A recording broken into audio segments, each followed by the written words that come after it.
안에서 우리가 교통함을 믿습니다. 계신 자리에서 하나님 앞에 서는 마음으로 함께 경건하게 자리에 일어서셔서 묵상기도 드림으로 예배의 자리로 나아가겠습니다.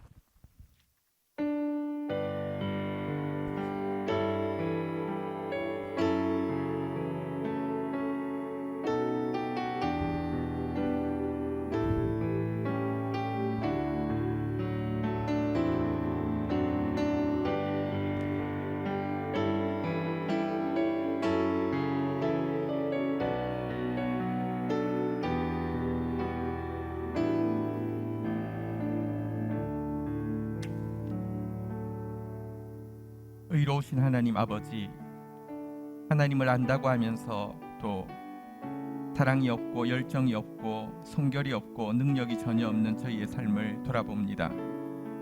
다른 사람에게 무관심하며 자신을 합리화하고 선한 양심이 굳어버렸으며 틀에 박혀있는 죽은 종교 생활을 하고 있음을 인정하지 않을 수 없습니다. 그리하여 하나님 안에 있는 생명과 경건의 능력에 대해 우리 스스로도 체험하지 못했을 뿐 아니라 세상 사람들에게 깊은 냉소와 의욕을 불러일으키게 했음을 고백합니다.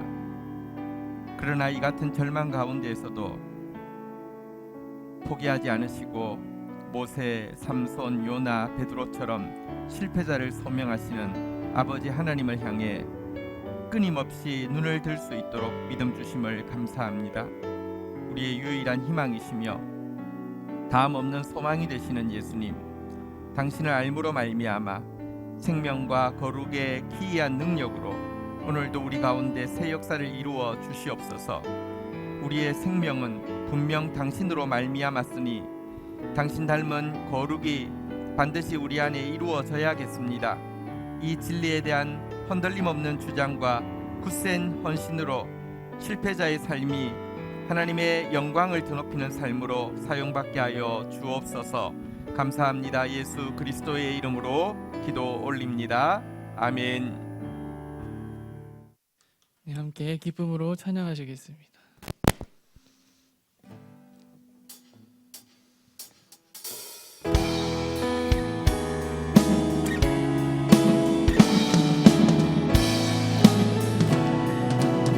내 마음을 가득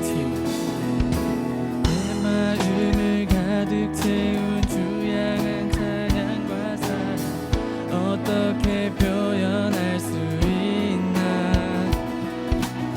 수많은 찬양들로 그만 표현할 길 없어 다시 고백합니다. 수많은 멜로디와 찬양들을 드렸지만 다시 고백하기 원하네. 주님은 나의 사랑 삶의 중심 되시오니 주를 찬양합니다. 주 사랑이요, 주 사랑해요. 온 맘 다하여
어느새 날 주신 감사해요.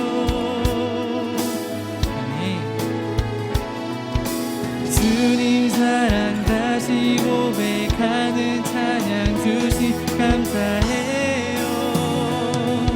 한 번 더 고백하겠습니다. 주님 사랑 다시 고백하는 찬양 주신 감사해요. 주 사랑이요 주 사랑해요. 온 맘 다하여 말로 다 할 수 없어. 주 사랑해요. 찬양 받아주소서. 찬양 받아주소서. 찬양 받아주소서. 찬양 받아주소서. 찬양 받아주소서. 아멘. 하나님께 영광의 박수 올려드리겠습니다. 주님 감사합니다. 우리 자리에 앉아서 함께 찬양하겠습니다.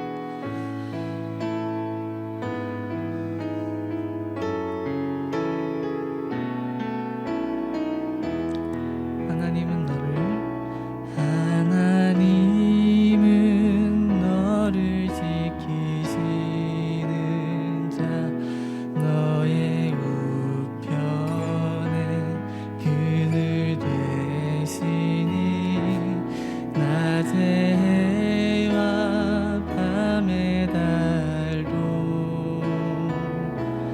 너를 잊지 못하리.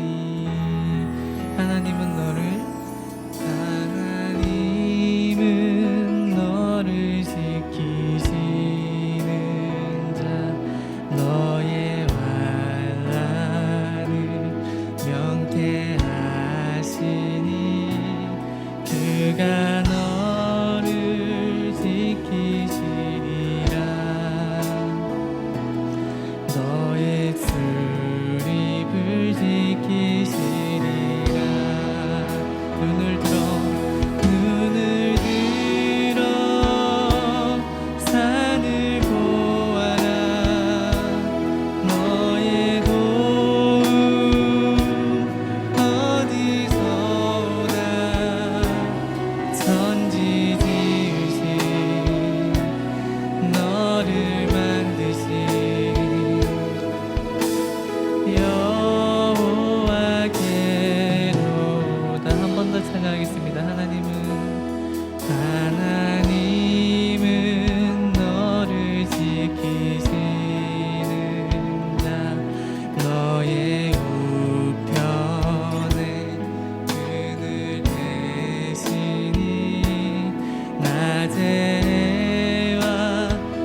위해 함께 기도하는 시간 갖겠습니다. 기도하시겠습니다.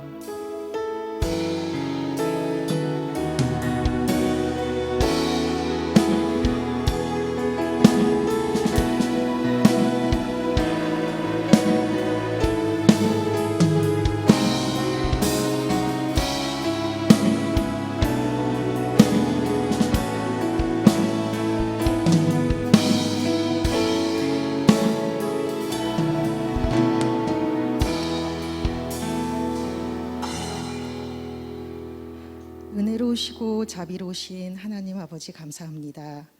언제나 저희와 함께 하시는 사랑의 하나님, 코로나로 인하여 많은 것들이 변하고 있는 상황 가운데에서도 하나님을 향한 예배를 드릴 수 있도록 인도해 주시니 감사합니다. 점점 희망이 사라지는 것 같은 세상 안에서 삶의 고난 가운데 힘에 겨워 지쳐가고 있는 저희들에게 날마다 GT와 통독 말씀으로 저희를 보게 하시고 또 위로하여 주신 은혜 또한 감사드립니다. 하루에도 몇 번씩 쏟아져 나오는 부끄러운 교회 소식들을 듣습니다. 비난과 손가락질의 대상이 되고 있는 하나님의 몸된 교회의 모습을 봅니다. 땅끝까지 복음을 전해 모든 이들이 구원 얻기를 바라시는 하나님의 사명을 기억하기보다 우리의 생각 속에 정해놓은 틀 안에서 예배드려야만 받으시는 고집스러운 하나님의 모습을 만들고 있습니다. 죄악 가득한 우리를 구원해 주신 은혜의 빚진 자로서 세상에 나가 어두운 곳 힘든 이들을 위해 예수님의 사랑을 전해야 하는 사명을 가진 자들임에도 세상에 적이 되고 있고 비난의 중심에 서 있는 어리석은 저희들의 모습을 봅니다. 주여 용서하여 주옵소서. 예수님께서 친히 낮은 사람의 모습으로 오셔서 행하셨던 일들을 저희가 다시 깨닫게 하옵소서. 혼탁한 세상 안에서 빛으로 오신 예수님의 크신 뜻과 사랑을 전할 수 있는 사랑의 전도자들로 세워 주옵소서. 구원받은 자로서 특권층인 양 무엇이 된 것처럼 교만하지 않게 하옵시고 더욱 낮아지게 하시고 겸손케 하셔서 잠잠히 말씀 앞에서 주의 음성에 귀 기울이며 회개하고 또 회개하며 기도하며 십자가의 길을 걸어갈 수 있는 참된 주의 자녀 될 수 있도록 도와주시옵소서. 다음 세대 교회에 세워주신 권지연 담임 목사님, 날마다 말씀 앞에 바로 설 수 있게 붙들어 주시고 하나님의 말씀과 뜻을 온전히 전하실 수 있도록 영육간의 강건함을 허락하여 주옵소서. 부교역자님들에게도 한 영혼을 소중히 여기며 주의 사역 잘 감당할 수 있도록 인도하여 주옵소서. 온라인 예배가 계속되고 있습니다. 이 모든 상황 가운데 장소가 문제가 아닌 참된 예배자의 마음으로 드려지는 곳에 함께 하고 계신 하나님을 만나는 성도들 될 수 있도록 붙들어 주옵소서. 다음 세대 교회 지체들 모두 하나님 보호 아래 어떠한 바이러스도 틈 못하게 건강하게 지낼 수 있도록 지켜주시옵소서. 특별히 몸의 연약함과 마음의 상처로 인하여 온 성도가 한 마음으로 중보하게 하신 이들에게 함께하여 주셔서 주님의 놀라운 치유의 기적을 볼 수 있도록 모든 이들이 함께 감사 영광 돌릴 수 있는 그런 상황 가운데로 인도하여 주시길 간절히 바라고 원하옵나이다. 오늘의 예배 끝 시간까지 마음 모아 정성을 다하여 드려지는 예배 될 수 있도록 도와주시옵소서. 살아계신 예수님 이름으로 기도드립니다. 아멘.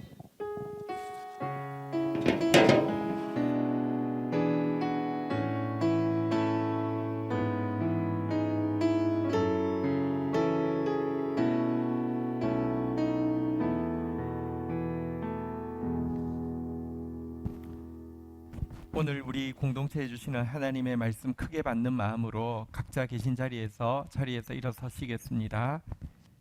이사야서 6장 8절에서 13절입니다. 제가 가진 성경은 구약 성경 974페이지입니다. 이사야서 6장 8절에서 13절 우리 한 목소리로 같이 받들어 읽겠습니다.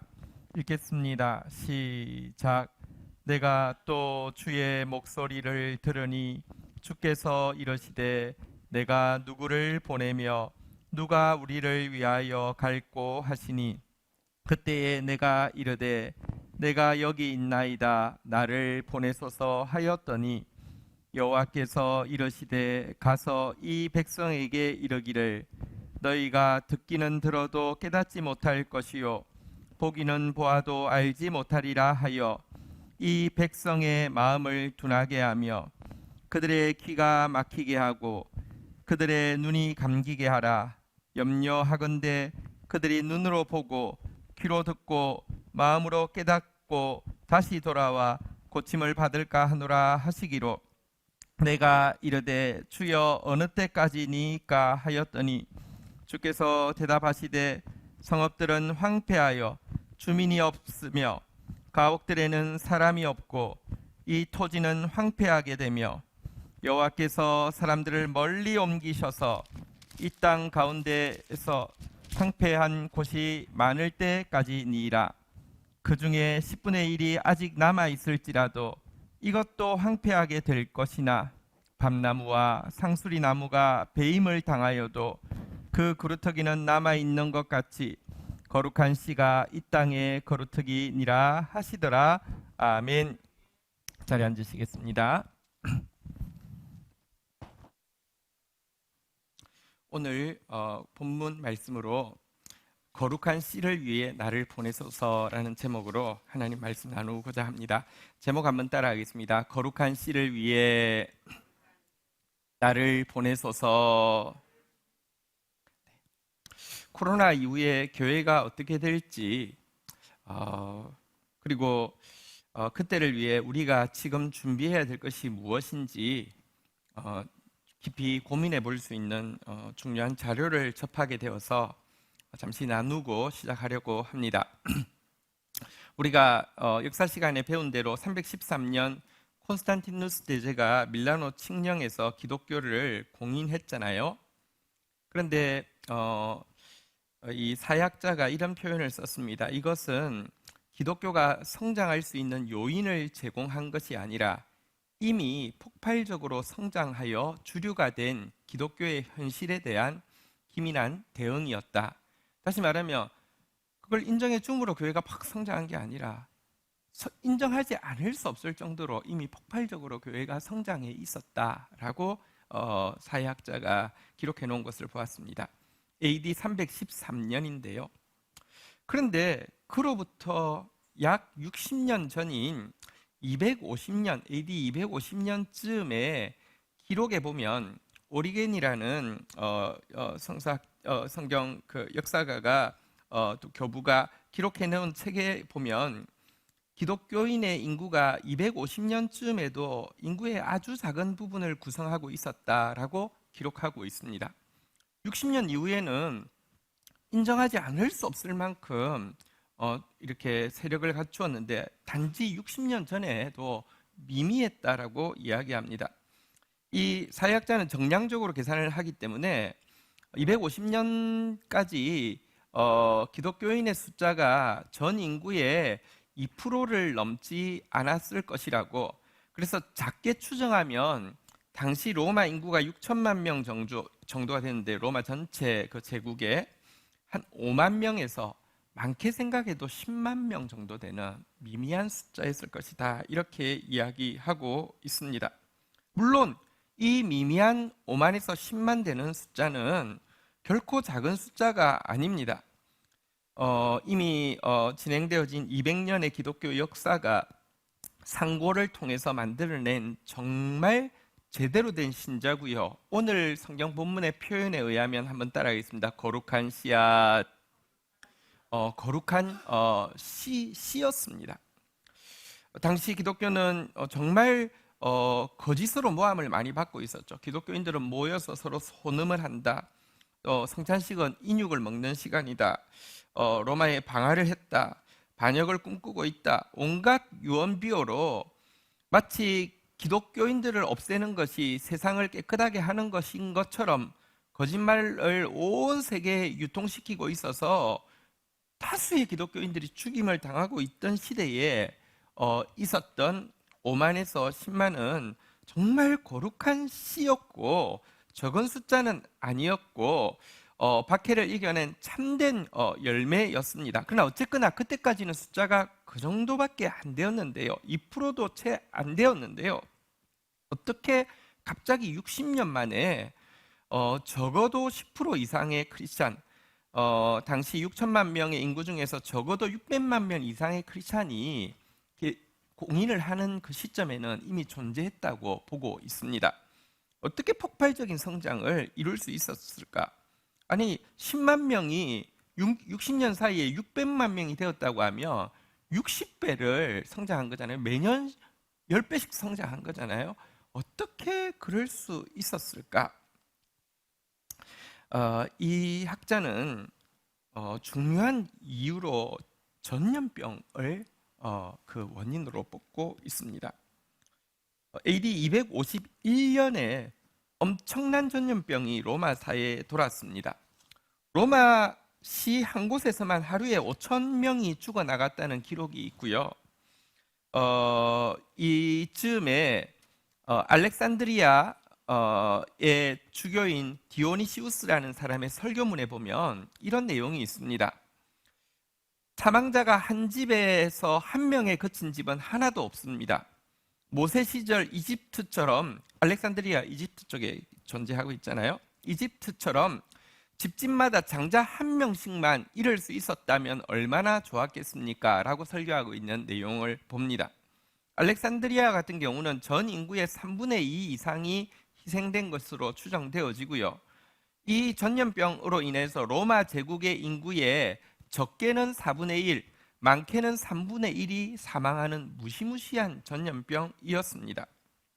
이처럼 진짜 지축을 뒤흔드는 근간을 휘저어버리는 재앙이 일어나면 그때 그 사회를 지배하고 있는 지배적인 종교나 지배적인 사상은 굉장히 중요한 질문에 도전에 직면하게 되고요.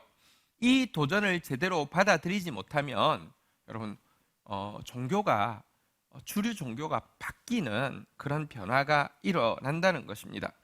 어떤 질문을 받겠습니까? 한번 생각해 보십시다. 죽음의 악취가 진동하는 도시 한복판에 한 사람이 서 있습니다. 자기 가족, 친지가 쓰러져서 죽어갑니다. 자기도 언제 이 병에 걸릴지 모릅니다. 이런 상황에 인간이 처하게 된다고 하면 어떤 질문을 할까요? 첫 번째는 왜를 묻겠죠. 왜 이런 일이 일어났는가? 그러나 당시 로마 제국에 많고 많은 신들, 이교의 신들의 사제는 아무도 답할 수 없었고요. 그리스 로마 사회는 사실은 철학이 신앙처럼 자리 잡고 있었던 시대이죠. 철학자들도 아무도 답할 수 없었습니다.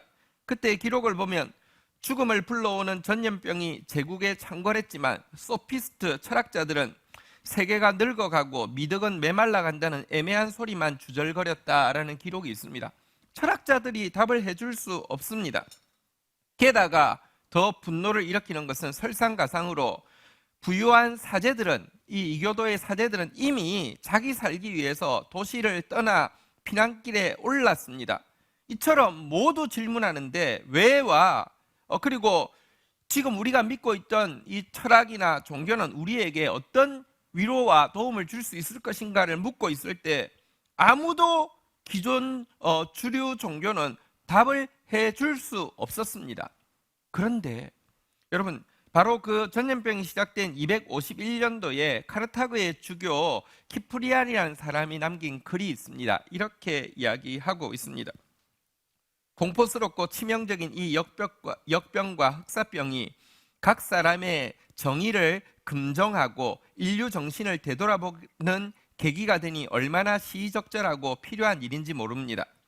건강한 자가 병든 자를 돌보는지, 친족끼리 서로 사랑의 도리를 다하는지, 주인은 병든 노예에게 자비를 베푸는지, 의사가 고통받는 자들을 저버리지 않는지가 드러납니다. 라고 지금 이 질병은 거대한 정의에 대한 공의에 대한 시험이다라고 규정하고는요. 또 이렇게 이야기합니다. 우리에게는 이것이 재앙이 아니라 강한 훈련입니다. 기독교인에게는 이 훈련이 죽음을 멸시함으로 멸류관을 예비하고 앞으로 전진하는 영광이 됩니다. 주님의 부르심을 받고 세상에서 먼저 노임을 받은 우리 형제들은 애곡의 대상이 아닙니다. 그들은 목숨을 잃은 것이 아니라 먼저 부르심을 받고 우리보다 앞장서서 길을 떠난 사람입니다. 여행자들이 흔히 그러하듯 그들은 그리움의 대상이지 애도의 대상이 아닙니다라고 이미 이 전염병으로 말미암아 생명을 잃은 지체들에 대해서 그들은 분명한 비전을 제시해 줄 수 있었습니다. 260년대경에 알렉산드리아의 주거 디오니시우스, 아까 전에 그 한 집에 한 명 죽은 집이 없다고 기록했던 이 분의 편지에도 이런 글이 있습니다. 우리 기독교인 형제들은 대부분 무한한 사랑과 성실성을 보여주었으며 한시도 몸을 사리지 않고 상대방을 배려하는 데 온 힘을 쏟았습니다. 그들은 위험을 무릅쓰고 아픈 자를 도맡아 그리스도 안에서 모든 필요를 공급하고 섬겼습니다. 그리고 그 병자들로부터 병이 옮으면 그 아픔을 기꺼이 감내했습니다. 많은 이들은 다른 이들을 간호하고 치유하는 대신 그들의 사망을 자신에게로 옮겨와 대신 죽음을 맞이했습니다. 우리 형제들 중 가장 귀한 사람들이 이런 식으로 목숨을 잃었습니다. 그들 중에는 크게 칭찬받는 장로와 집사와 평신도들이 있었고 이들의 경건과 믿음의 결단인 이런 죽음은 어느 모로 보나 순교나 다를 바가 없었습니다 라고 이야기하고 있습니다. 그의 디오니시우스의 글에 보면 당시 이교도들의 모습에 대해서도 묘사하는데 정반대임을 알 수 있습니다. 이교도는 정반대로 행동했습니다. 이교도들은 질병이 처음 발생하자 아픈 자들을 내쫓았고 가장 가까운 친척부터 도망쳤으며 환자가 죽기 전에 거리에 내다버려 매장하지 않은 시신이 흙처럼 뒹굴고 있었습니다. 그들은 이렇게 함으로써 치명적인 질병의 확산과 전염을 피하고자 했으나 이내 아무리 몸부림쳐도 도망치기 어려움을 깨달았습니다 라고 기록을 하고 있습니다. 그런데 이와 같은 그리스도인들의 비전과 그리스도인들의 선행이 착한 척 하기 위함이거나 혹은 그들이 착한 사람들이 모였기 때문은 아닙니다. 그들이 믿는 바 말씀에 대해 충실했을 때 이와 같은 삶이 드러난 것입니다. 초대교회의 중요한 구호 중에 하나가 있습니다. 제가 이것을 보고 많이 생각하게 되었습니다. 여러분, 가인이 하나님이 아벨이 어디 있냐 물으니까 내가 내 형제 지키는 자이니까 이렇게 답변했잖아요. 초대교회 때 구호입니다. 한번 따라하겠습니다. 나는 내 형제를 지키는 자입니다. 초대교회의 굉장히 중요한 구호였다고 합니다. 남에게 대접받기를 원하는 대로 남을 대접하라. 황금률이라는 건 잘 알지만 실천하지 않잖아요. 초대교회는 이것을 철저히 지켰기 때문에 이게 특별히 귀한 교훈이어서가 아니라 이 교훈만큼은 철저히 지켰기 때문에 황금률이 된 것입니다. 주는 자가 받는 자보다 복된이라는 예수님의 가르침은 이상이 아니라 현실이 되어 있었던 것입니다. 여러분, 근데 이 가르침이 이교도들에게 낯설었던 이유는 이교도들에게도 신은 무언가를 반드시 요구한다는 게 익숙합니다. 모든 종교에서 신이 요구하는 것은 천편일률적으로 같습니다. 뭔지 아십니까? 예배와 제물입니다. 꼭 오라는 것입니다. 꼭 내라는 것입니다. 그런데 여러분, 이 기독교는 하나님이 인류를 사랑하기 때문에 하나님을 믿는 기독교인들이 서로 사랑하지 않으면 하나님을 결단코 기쁘게 할 수 없다는 것을 가르쳤습니다. 하나님이 희생을 통해서라도 그의 사랑을 보여주신 것처럼 신자가 서로를 위해서 희생함으로만 하나님을 향한 사랑을 증명할 수 있다고 가르치는 종교였습니다. 이방신들은 한 번도 그들에게 사랑을 요구한 적도 없기 때문에 사랑하지 않는다고 벌할 이유도 없는데요. 하나님의 가르침은 전혀 달랐고 그 가르침이 그들에게 체화되어서 그렇게 살아내자 전염병을 대하는 이 소수의 무리들의 특별한 모습은요, 폭발적인 성장을 가져오게 한 것입니다. 교회는요, 초대교회 때부터 313년 공인이 될 때까지 이렇게 성장하지 않았습니다. 이렇게 하다가 에너지가 찼을 때 폭발해서 이렇게 된 것입니다. 그 폭발의 기점에 이 전염병이 있었다라고 이야기를 하는데 굉장히 이렇게 우리로 하여금 생각하게 하는 바가 많습니다. 여러분, 성장도 이렇게 가다가 폭발적으로 성장하는 것처럼 세태도요, 이렇게 세태하지 않습니다. 똑같이 가는 것 같은데 어떤 계기를 통하여서 급전직하여서 추락하게 될 것입니다. 한국 교회가 지금도 괜찮다고 이야기합니다. 왜냐하면 우리끼리만 볼 때는 뭐 그래도 우리끼리는 교회 안 떠날 것 같으니까요. 아니요. 지금 이런 상태지만 이렇게 될 것입니다. 그런데 저는 이 초대교회의 기록을 보면서 너무 무섭고 아픈 것이, 여러분 지금 사회에서 왜 자꾸 교회 이야기가 나오는 줄 아십니까? 다른 종교 대신에 이유는 한 가지입니다. 교회가 주류 종교이기 때문입니다. 그리고 교회 이야기를 계속하는 이유가 뭔지 아십니까? 질문하는 것입니다. 근데 그 질문에 대해서 우리는 답변 하나도 하지 못했습니다. 아니 차라리 요즘은 라디오 방송을 보면 왜 교회가 이렇게 행동하는지 모르겠다, 예수님은 서로 사랑하라고 했는데 저들은 왜 이런지 모르겠다, 성경을 가지고 세상의 앵커들이 성경을 가지고 기독교의 설교를 하는 시대가 되어버렸습니다.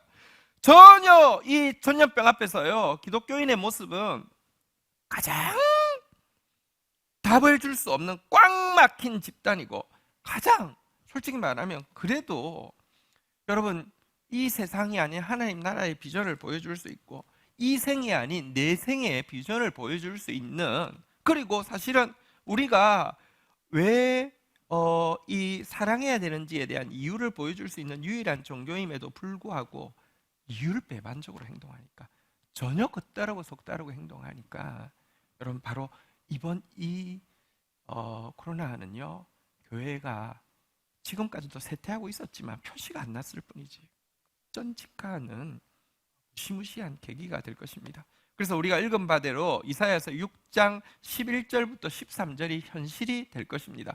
내가 이르되 주여 어느 때까지니까 하였더니 주께서 대답하시되 성읍들은 황폐하고 주민은 없어지며 가옥들에는 사람이 없고 이 토지는 황폐하게 되며, 12절 여호와께서 사람들을 멀리 옮기셔서 이 땅 가운데서 황폐한 곳이 많을 때까지니라. 13절 그 중에 10분의 1이 아직 남아 있을지라도 이것도 황폐하게 될 것이나. 여러분 이런 일이 교회 가운데 일어날 것입니다. 교회들은 황폐해질 것입니다. 사람들은 없어질 것입니다. 사람들은 교회로부터 멀리 떠나게 될 것입니다. 10분의 1도 남지 않을 것입니다. 10분의 1 남은 것도 많다고 황폐하게 되는 일이 현실이 될 것입니다. 그런데 오늘 제가 이 본문을 보고자 하는 일은, 이런 상황을 다 아시기 때문에 하나님께서 미리 한 가지 새 일을 하고 계시기 때문입니다.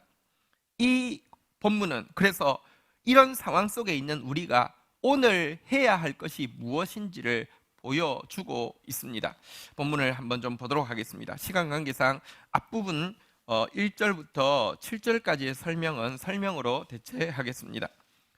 본문은 우시야라는 왕의 죽음으로 시작되어지고 있습니다. 우시야의 죽음은 굉장히 상징적입니다. 유다 사회가 지금까지 누리고 있던 이 번영의 끝물이고요. 그리고 이제 급전직하의 천물이 시작되어지는 한 그 모멘텀을 제공하는 것이 우시야의 죽음입니다. 우시야는 사실 아주 길게 유다를 통치했는데요. 초창기는 그의 아버지 아마샤도 나름 경건했고요. 그 시대에 있었던 스승 사가랴는 정말 하나님의 묵시를 제대로 아는 사람이라고 되어 있습니다. 그래서 이 그동안 쌓여있던 좋은 영향력을 받고 있었기 때문에 올바른 일을 하게 되었고요. 그러할 때 하나님께서 그가 하는 일마다 잘되게 하는 축복을 허락해 주셨습니다. 강한 군대를 거느리게 되었고요. 수많은 나라들을 물리치고 괴롭히던 나라들로부터 도리어 조공을 받게 되었고요. 그의 명성이 이집트까지 퍼지게 되었습니다. 우시야는. 그래서 16살에 즉위했는데 무려 통치를 52년을 했고요. 이것은 유대 역사상 최장기의 통치입니다. 하지만 이게 겉으로 보면 정말 전성기 같고 아주 좋아 보이지만 사실은 이제 급전직할 수 있는 충분한 에너지를 쌓는 기간이기도 했습니다. 52년이나 되는 이 재위 기간, 이집트까지 퍼진 이 강성함은 그로 하여금 교만하게 만들었고요. 그로 하여금 이 세상 나라의 왕인 그로 하여금 하나님 나라도 세상 나라와 별반 다르지 않다고 생각하게 되었습니다. 왕이 안 되는 게 뭐가 있습니까? 그래서 제사 드리러 갈 때 율법을 깨트리고 자기가 스스로 성전에서 직접 분향하려고 했습니다. 왕한테는 다 가능한 겁니다. 뭐 하나님이 뭐라고 하면 돈 쓰면 됩니다. 뭐 방법이 있습니다. 그냥 자기가 하겠다고 나섰습니다.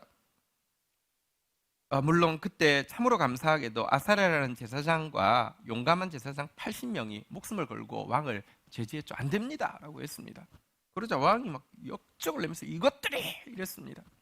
이때 하나님께서 이 향로를 들고 분향하려고 하던 우시아의 머리에 나병이 퍼지기 시작하게 했고, 나병은 당시 뭐 나병 자체가 부정하다는 게 아니라 구약은 그림자니까요, 그림자 유치원 교육이니까요, 이건 이제 부정함을 상징하는 병이었기 때문에 절대로 성전에 들어올 수 없었기 때문에 자기도 충격을 받고 이 제사장들도 급히 몰아내어서 쫓겨나게 되었고, 죽을 때까지 별채에서 이제 있으면서 있게 되었죠.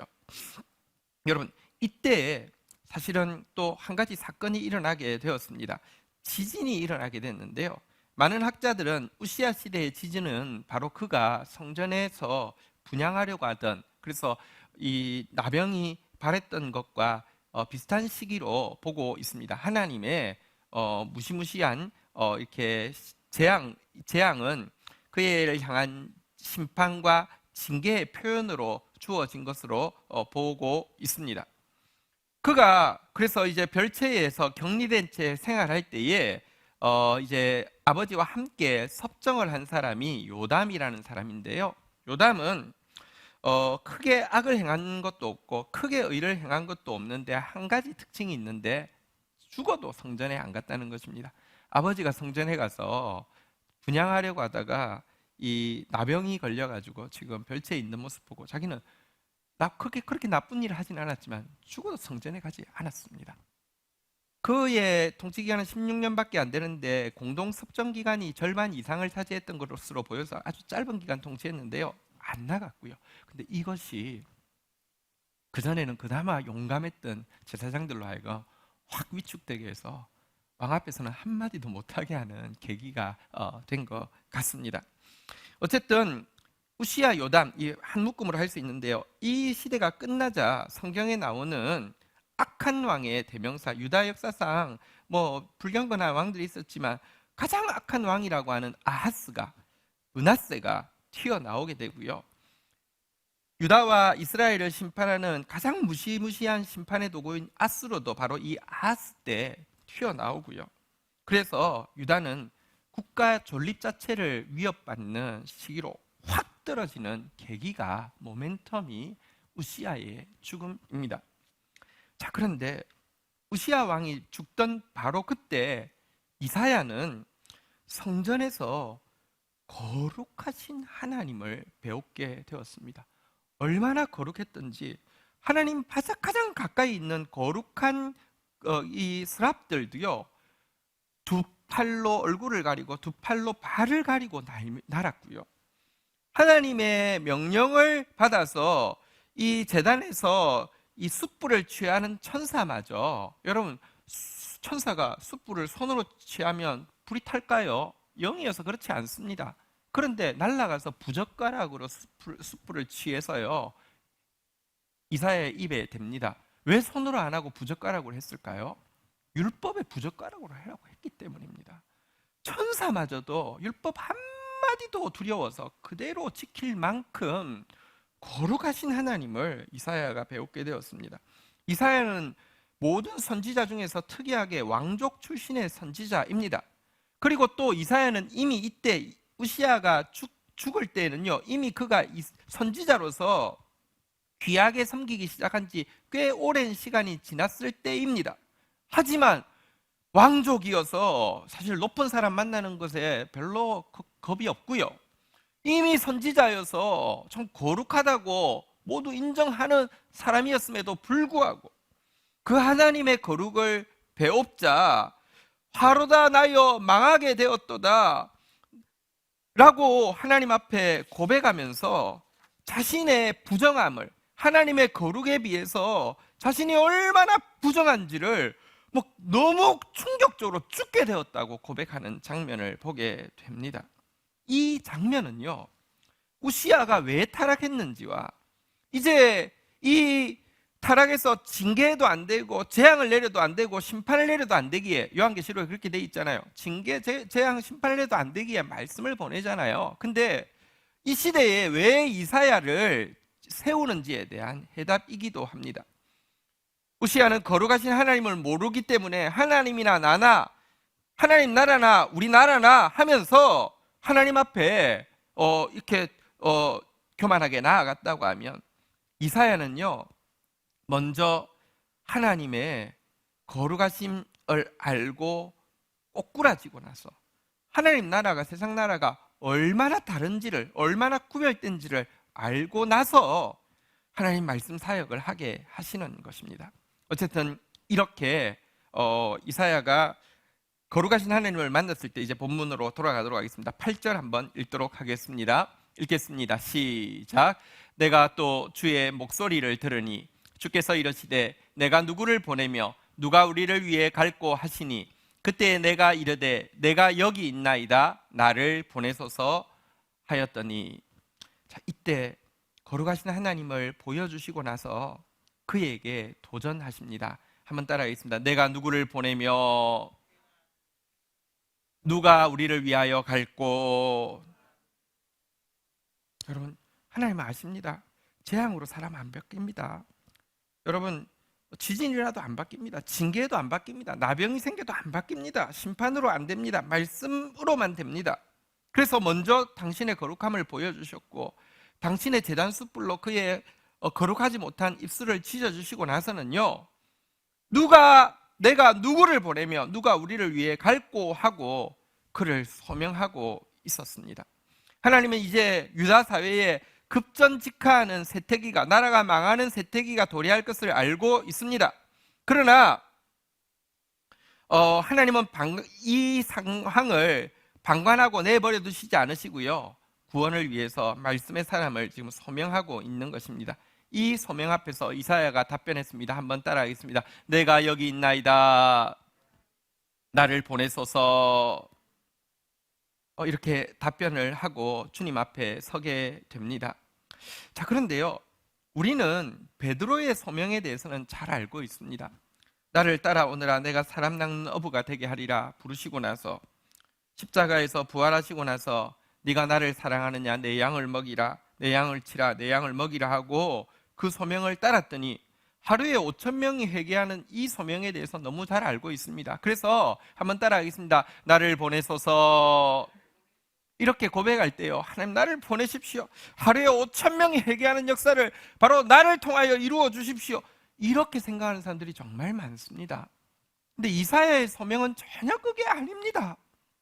지금 하나님 말씀 한번 볼까요? 이제 이사야를 보내는데 어떤 사람들에게 보냅니까? 9절 한번 읽어보도록 하겠습니다. 같이 읽겠습니다. 시작. 여호와께서 이르시되 가서 이 백성에게 이르기를 너희가 듣기는 들어도 깨닫지 못할 것이요 보기는 보아도 알지 못하리라 하여.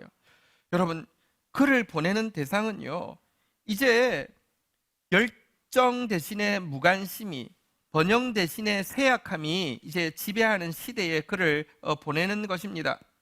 아무도 듣지도 않고요, 아무도 보지도 않고요, 그래서 깨달을 수도 없고요, 알지도 못하는 이 시대에 보낸다는 것입니다.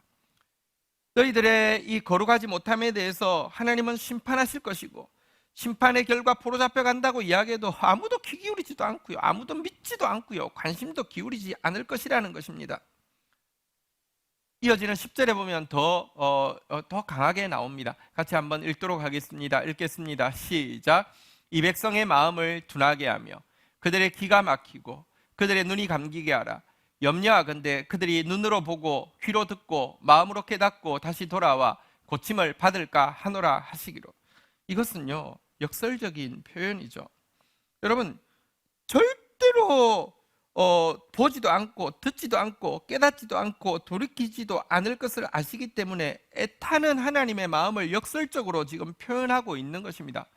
아무도 이렇게 부정하고 이제 하나님 나라와 세상 나라의 구분이 전혀 없고요, 하나님 나라도 결국 하나님 이름 표방하고 나서는 돈, 권력, 쾌락 추구하는 게 하나님 나라라고 생각하니 우시야 왕처럼 그냥 니나 내나 하나님이나 나나 라고 생각하니 여러분 하나님 심판하실 것이라고 하나님은 거룩하신 분이시라고 이야기하는데 아무도 관심 기울이지 않을 것이라는 것입니다. 하나님은 이사야를 세우실 때 어떤 마음으로 세우시는지 이사야가 알았기 때문에 하나님 그래도 나를 세우시는 것은 뭔가 변화를 있을 것이기 때문에 세우는 것일 텐데 하나님 언제 변화가 일어날까요? 내가 심는 일들이 언제라야지 변화가 일어날까요? 라고 이야기하죠. 자, 그때 하나님께서 이렇게 답변하십니다. 11절 12절 한번 보도록 하겠습니다.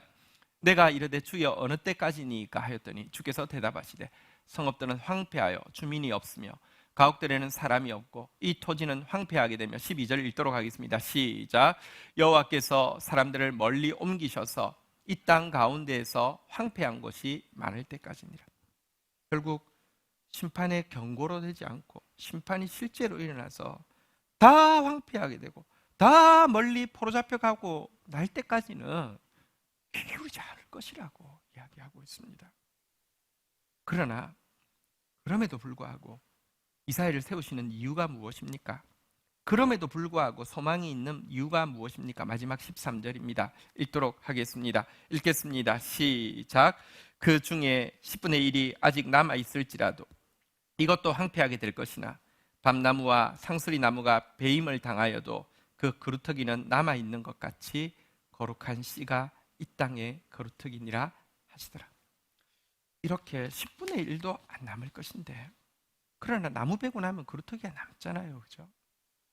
다 쓸어버려도 거루터기가 남을 것인데 그 거루터기가 이 땅에 거룩한 씨가 될 것인데 거루터기를 위해서 가라는 것입니다. 이 거룩한 씨를 위해서 가라는 것입니다. 여러분 나를 보내소서라는 고백이 나를 보내셔서 하루에 5,000명씩 회개하게 해주십시오가 아닙니다. 아무도 귀 기울이지 않는 시대에 하나님 나를 보내주십시오. 그래서 남을 거룩한 씨를 남기는 일에 나를 희생하게 하여 주십시오. 남을 그루터기를 위하여서 나를 희생하게 하여 주십시오. 이것이 이사야가 하나님의 소명 앞에서 내가 여기 있사오니 나를 보내소서의 고백인 것입니다. 여러분 초대교회는 우리가 어떻게 이 세상을 바꿀 수 있었는지를 보았는데요. 초대교회의 교훈의 핵심 중에 핵심이 무엇이었냐고 하면 바로 거룩이었습니다. 베드로전서 1장 15절 16절에 보면 이렇게 베드로는 성도들에게 가르치고 있습니다. 한번 보도록 하겠습니다. 교독하겠습니다. 오직 너희를 부르신 거룩한 이처럼 너희도 모든 행실에 거룩한 자가 되라. 16절 읽도록 하겠습니다. 읽겠습니다. 시작. 기록되었을 때 내가 거룩하니 너희도 거룩할지어다 하셨느니라. 초대교회의 관심은 성장에 있지 않았습니다. 초대교회의 관심은 영향력에 있지 않았습니다. 초대교회의 관심은 거룩에 있었습니다. 어쩌면 오늘 서두에 말씀드린 학자의 이야기대로라고 하면 그렇게 거룩에 관심을 가지자 200년 동안 어쩌면 아무 일도 안 일어난 것입니다. 200년 지나서 많게 잡아야 10만이라고 하면 큰일이 일어난 것이 아닙니다. 그러나 그들은 숫자의 유혹에, 물질의 유혹에, 힘의 유혹에 빠지지 않고 거룩에 집중했습니다. 사실 하나님께서 우리를 향해서 가지고 있는 구원의 계획이란 단지 지옥에서 천국 가는 사람 이렇게 만드시는 것이 아닙니다. 사단의 자녀고 불순종의 자녀인 거룩하지 못한 우리의 모습을 하나님의 자녀, 예수님의 형제로 만드는 거룩함이 구원에 포함되어 있는 것입니다. 사실은 구원의 목적은 거룩이고요. 구원의 결과도 거룩이고요. 그래서 거룩 없는 구원은 구원이 아닙니다. 근데 거룩이 무엇이냐? 인간이 이해할 수 있는 단어로 변화시키면 두 가지라고 할 수 있습니다. 한번 따라하겠습니다. 말씀을 향한 온전함, 세상을 대한 구별됨. 성경에서 이야기하는 거룩이란 무엇이냐고 하면 온전함과 구별됨인데요. 온전함이 무엇이냐? 온전한 척하라는 게 아니라 하나님 주신 말씀을 온전히 받아들이고 그 앞에서 온전히 실험하고 그 앞에서 그 온전함을 이루는 것을 거룩이라고 하고요. 말씀을 향한 온전함을 가지지만, 그러나 결국 그러면 내가 꽤 말씀에 온전해졌다고 하면 그때부터는 내가 온전하니까 이 세상에서 물질을 받고 권력을 받고 이렇게 해가지고 내 온전함이 보상으로 삼는 것입니까? 아닙니다. 다시 한번 따라하겠습니다. 세상을 대한 구별됨. 여러분, 하나님 나라는 세상 나라가 아닙니다. 차원입니다. 그래서 사람들 보기에도 저 사람들 참 어떻게 저렇게 높은 경지의 삶을 살까 하는 온전한 모습을 보이면서도, 그러나 세상 사람들이 추구하는 것과 전혀 다른, 세상의 기준으로는 측정할 수 없는 어떤 구별된 모습을 가지고 있는 것, 이것이 성경이 이야기하고 있는 거룩함입니다.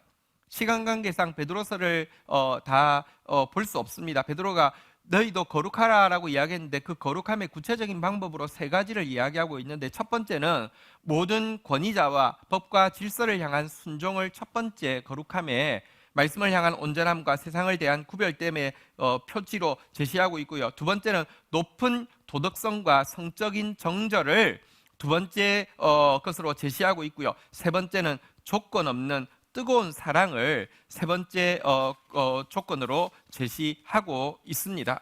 그런데 초대교회는 이것을 지켜냈습니다.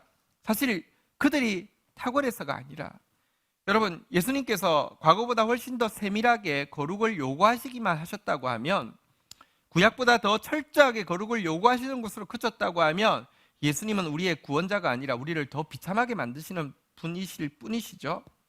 그런데 예수님은 우리의 죄의 대가를 다 지불하셔서 우리를 의롭다고 거룩하다고 칭해 주셨을 뿐만 아니라, 우리 속에 세상을 이기신 예수님께서 성령을 보내주심으로 말미암아 우리가 성령 의지하면서 주의 뜻을 깨닫고 성령 의지하면 능히 말씀을 향한 온전함과 세상을 대한 구별됨을 이룰 수 있는 길을 열어주셨기 때문에, 그들은요, 권위자를 존중할 줄 알았고, 높은 도덕성을 가질 줄 알았고, 조건 없이 뜨겁게 사랑할 수 있었던 것입니다. 터툴리안이라는 이 사람의 변증록이라는 책이 있습니다. 초대교회의 기록입니다. 이렇게 기록하고 있습니다. 약자를 돌보고 사랑과 친절을 베푸는 우리의 모습은 많은 반대자들의 눈에 비친 우리의 브랜드다. 한번 보라, 그들이 얼마나 서로 사랑하는지라고 그들은 말하고 있다라고 이야기하면서, 이들의 모습이 신자의 브랜드라고 이야기하고 있고, 반대자들마저도 보라, 그들이 얼마나 서로 사랑하는지라고 표현할 정도로 그들은 말씀을 향한 온전함과 세상을 향한 구별됨을 갖추었던 것입니다. 여러분, 사단은 오늘날 교회를 무너뜨리는데요, 교회를 무너뜨리는 핵심은 무슨 동성애자들이 아닙니다. 이슬람이 아닙니다. 666이 아닙니다. 교회를 무너뜨리는 핵심에는요, 거룩을 드리는 것입니다. 말씀 그냥 사형리 알고 예수 믿으면 구원받는다 알면 되는 거고, 말씀 하나도 모릅니다. 세상을 향한 구별됨이 어디 있습니까? 지금 더 철저하게 세상 사람들보다 더 성물권성으로 세상을 추구하고 있는 저 모습, 이게 어떻게 가능했습니까? 사단이 신앙에서 거룩을 뺐기 때문입니다. 죄와 애쓸 싸울 필요가 없고 고통스러워할 필요가 없다. 교회 가서 회개만 하면 된다. 도덕적으로 모범이 되게 못 살아도 상관없다. 어차피 구원은 행위가 아니라 믿음으로 받는 것이다. 차라리 선하게 살려고 노력하는 것은 위선자가 되는 것이고, 행위로 구원을 받으려고 하는 교만한 사람이 되는 것이다. 세상에서 법을 어겼다 하더라도 그것은 구원과 아무 상관이 없다. 예수님께서 나를 이미 용서하셨으니 나를 정죄할 자는 아무도 없다라는 이 싸구려 상품을 복음인 것처럼 포장해가지고 죄에 대한 마구잡이의 용서와 위로와 평안과 축복을 나눠주면서 그 나머지 모든 에너지를 가지고 세상을 추구하게 하고 이기심을 추구하게 했으니, 세상에서 예수 믿는 일만큼 쉬운 일이 없고요, 예수만 믿으면 그렇게 대담하게 뻔뻔할 수가 없고요, 온갖 더러운 일, 온갖 비상식적인 일,